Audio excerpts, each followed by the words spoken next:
ufii tasgabbaa'u qaama nagaa eegu kabaju. Poolisiin Oromiyaa isin agartan tuni poolisii durii miti.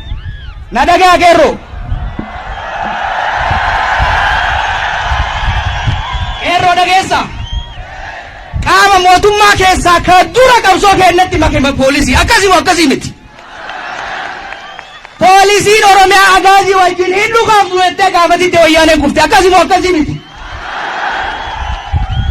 Gaafa abdiilee maraataa nutti ergan ka daangarra nu wajjin du'e qonnaan bulaaf tikfataa keenya wajjin du'e eenyu?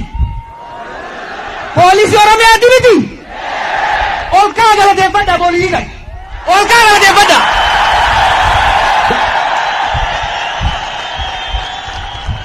Poolisiin Oromiyaa akkuma kaleessa qabsoo teenyatti makamte.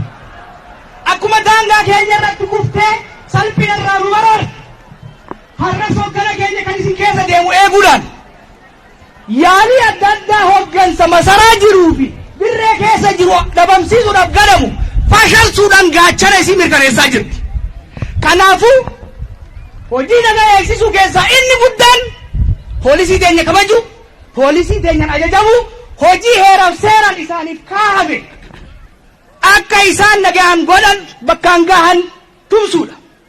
Kana akka lapheetti naa fudhattanii ni barbaada. Na dhageessanii qalbitti fudhattanii hojiitti ni hiitanii waadaa ni galtanii barakadhaa.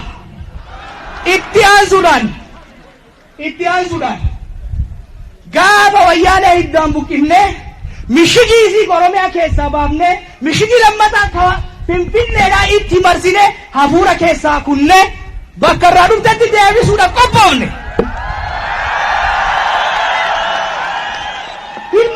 Jimmarran amantii walitti buusuudhaaf karoora yeroo dheeraa qaba. Ijoolleen amantiin filtee dhumtee asitti ijoollee. Amantiin filamtee dhumtee gaaf qabsoo. Oromummaaf duutee miti. Namni naannoo kanaa baay'een Islaam. Namni naannoo Finfinneetii buqqee naannoo irra caalan kiristaanaa miti. Way amantii jecha dhume namni Oromummaaf dhume miti. Biyya Oromiyaatiif dhume miti. Nama kanirra dhumetu amantiin qoqqooduu barbaadu. Gowwaan hun qaawwa ofitti hin naqina. Wal dhaggeeffadha. Abbootiin gadaatiif abbootiin amantii immoo wanni isin tuubo injiinii lamaan jeettii qabsoo kanaati. Maaliif kokka gama aadaatiin kun gama amantiitiin ta'uudhaan wal dhaggeeffachaa wal gorfachaa walii obsaa gara fuulduraa deemuu barbaada. Maaliif bakka amma jirru kanatti waan arganne kana kan harkaa buusuu barbaada. Jarattiin tun gadi hin jabeeffanne irraa buufnee irratti ol baana jedhu baay'ee jira. Kana garuu tokkummaa keenyan mootummaan dullaa uummanni Oromoo garuu uummanni Oromiyaa cimina uummataa kanatu yoo amma biyyi dhaqee achirratti dhaadatu dheengadda makalaakaa abdateen seena. Gaafa wattaaddaroonni itti dhaqan eenyu maqaa eenyu yaammate burraayyuu yaammatee bara. Otola yaammatee jechuu barnama biraatii miti.